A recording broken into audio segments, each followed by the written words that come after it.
In this series, I show you common transition mistakes and how to fix them. Mistake number 1, cutting when you're frozen. When doing a transition, like turning your head to the side, don't just turn your head and stop. You lose your momentum and the transition looks like a pop. Instead, complete the movement in a snappy way and cut just as your head starts to turn back. Your viewer's eye will be distracted by the movement, making it look smoother. Mistake number 2, using a busy background. If you're human, you're probably going to move a bit between transitions. If you use a busy background, it's very obvious. When you're in editing, you'll have to choose between lining up your face and lining up the background. Either one is going to give you a pop. Instead, I recommend using a solid background so you can realign yourself without anyone knowing. This way, everyone watching will be focused on you and not the stuff that's moving in the background. Mistake number 3 is using transitions that don't hide your changes. I often see people using small or subtle transitions between very large changes. This always results in a pop because your eye is drawn to the biggest change or movement.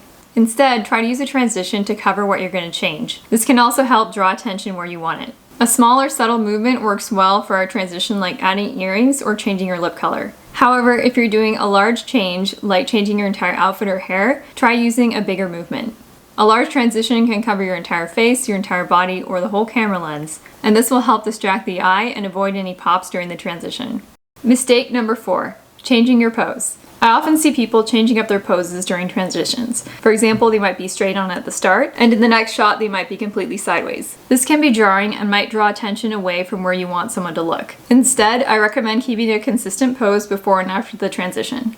I tend to choose straight on because it's the easiest for me to line up. I use a grid in my monitor that comes from my camera, and many phones also have this feature as well. Like any good before and after photo, keeping a consistent pose will make the difference more obvious. Mistake number 5, not making an obvious change. Sometimes people will have a beautiful or flashy transition and it leaves you searching for what's changed. I've been guilty of this as well, especially when I did transitions before and after adding blush. It was very obvious that I had blush on in person, but in camera it was completely washed out and hard to tell the difference. Instead, plan your transitions to be on big changes that will have an obvious impact. Try adding a bright eyeshadow, a bold lip color, or change your entire hairstyle or outfit. Big changes like this will give your transition a real impact. Follow me for more transition tips and tutorials. Leave a comment and let me know what other transition tutorials you'd like to see.